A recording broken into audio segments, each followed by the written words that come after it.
Yo, Hegassen here, and here we are, my review of One Piece, Manga Chapter 958. Still got a little bit of a sore throat, but we'll plough through this regardless. Gonna try and make it short. It's a short chapter, so it shouldn't be a problem. This week, Act 3 finally begins. No more interval, we are back into Wano. Yuck.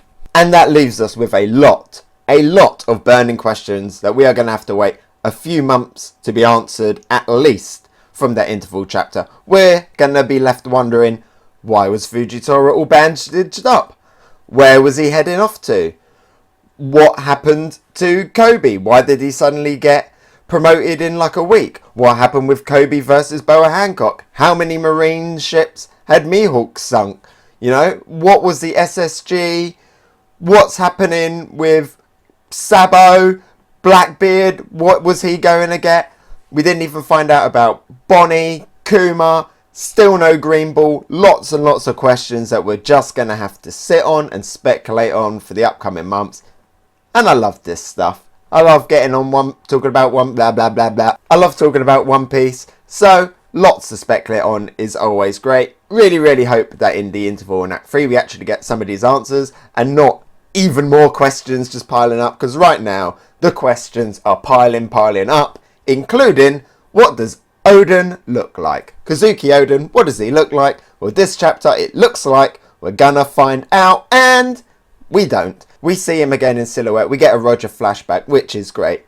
I think if we had this Roger flashback in any other chapter, there would have been so much hype around it. But coming off of the bounties of last week, it seems to just kind of got lost underneath all of that. But it's still quite hype regardless. Seeing Roger back in the day, we see Roger in his youth, he's drunk. We see Crocus, and he's getting on with Roger in like a kind of a Chopper Luffy bickering way, doctor-patient thing. It's great to see. It's like a very much a Straw Hat vibe on the ship. They're all cheering and drinking. We see Raylene. In the background, we see Scoppergabbin. We see Seagull. We see young Shanks and young Buggy. They got their arms around each other's neck back when they were actually best buds. So that's good to see.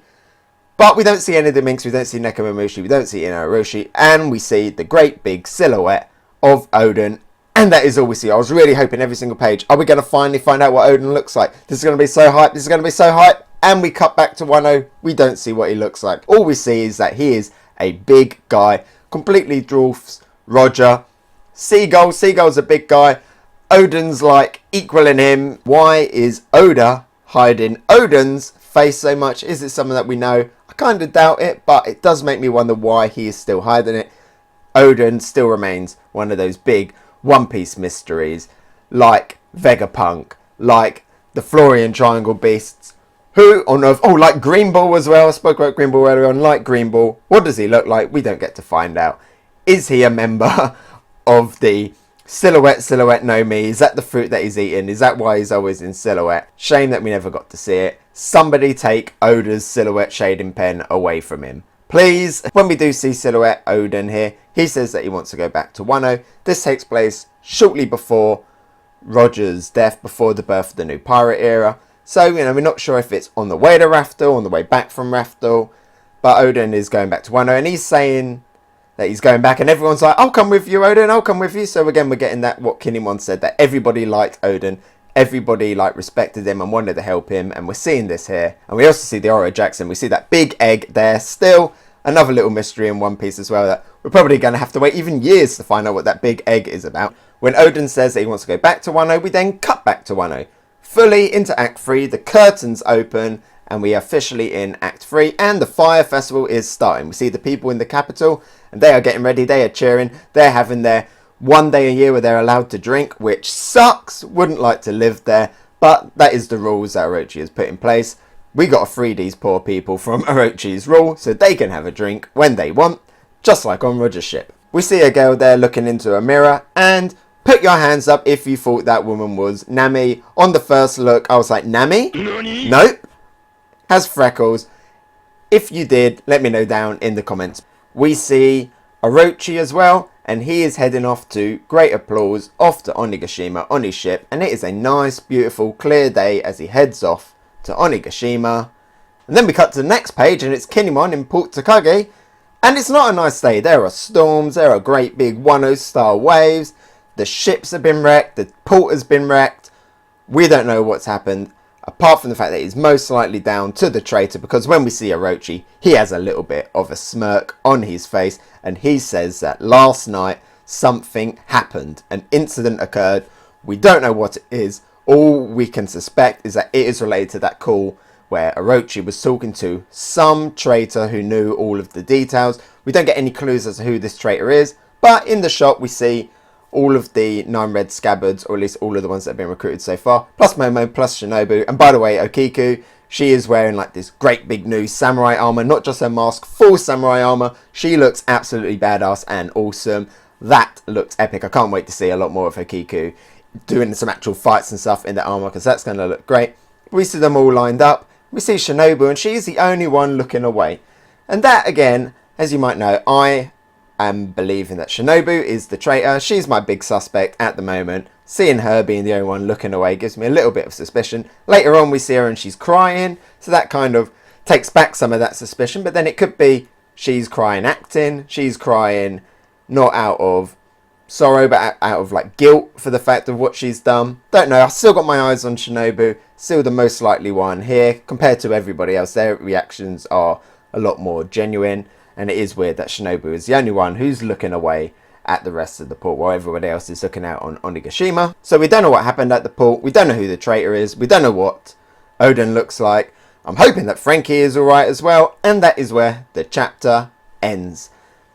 So we got now 2 weeks, because we're on a break, to speculate on what has actually happened here. Hopefully we find out sooner rather than later, because with all of that interval stuff, there's so much in my mind right now.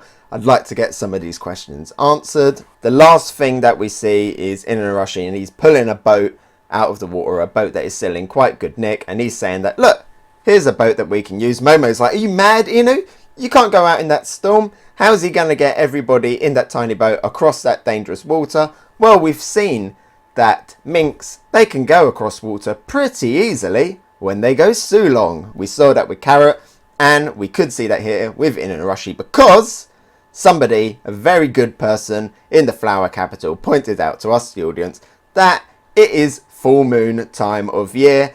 Yes, full moon is here, which means that we can finally get some Sulong stuff. Inuarashi also says in this chapter that Nekomamushi is late, which means no doubt when Nekomamushi turns up, we are going to get an epic entrance by Nekomamushi. I wouldn't be surprised if he turns up in full Sulong form as well. Also got my eyes on Beppo. Let's see Beppo in Sulong later on in the Wano arc. So more good stuff, more good hints. Overall, this chapter though, you know, compared to the last few chapters, it's not that epic. We had quite a few little questions here. It's great to be back in Wano, but there was some disappointment and stuff with the lack of the Oden reveal. Again, just seeing him in silhouette. And it was quite a short chapter as well, but I don't really blame that, because Oda has given us some amazing stuff. But I'll probably only give this one a blue tier. Hasn't really got me as hyped, as buzzed, you know. The last week I've been on Twitter and everything talking about One Piece, talking about it. This one, it's not kind of got that same build up, so I'd only give it a blue tier, but still a very good chapter. There was also this really weird panel in the middle of it that kind of felt really out of place. I'm not sure why it was there. We see Kinemon and all that at the port, and then you turn the page and all of a sudden there's like the top line of panels randomly in the flower capital. We see all these people lifting up this big kind of festival shrine. If you've been to Japan, you might have seen people carrying them down the streets, and it's just really out of place, because then after that it cuts back to Kinemon again at the port using the little pond now to call out for the allies, which aren't responding. Maybe they're being blocked or something, the transmission's being blocked. But it's a really weird panel. I don't know if it relates to what's happening. Is this part of Kinemon's plan? Is this part of Orochi and the traitor's plan? Is there somebody inside the shrine thing? Could it be like Luffy jumping out of the wedding cake at Whole Cake Island? We find out that Kushiro has stayed in the capital, so could this be something related to Kushiro? Or is it just there showing the contrast of how depressing it is for Kinemon and all that? Everything for them is going wrong, whereas in the flower capital everything's still happy, everyone's still having a good time, even though Kinemon and all that are fighting to free these people from oppression. Currently at the moment it's Kinemon that are suffering, but everybody in the flower capital are having a good time. Was it that? Was it just showing that contrast? Not sure. It felt really out of place. I felt like, oh, hang on, have I missed the page? No, I hadn't missed the page. It's just there randomly. Maybe there will be more to that, maybe there won't, but it was confusing. So there are my thoughts on chapter 958.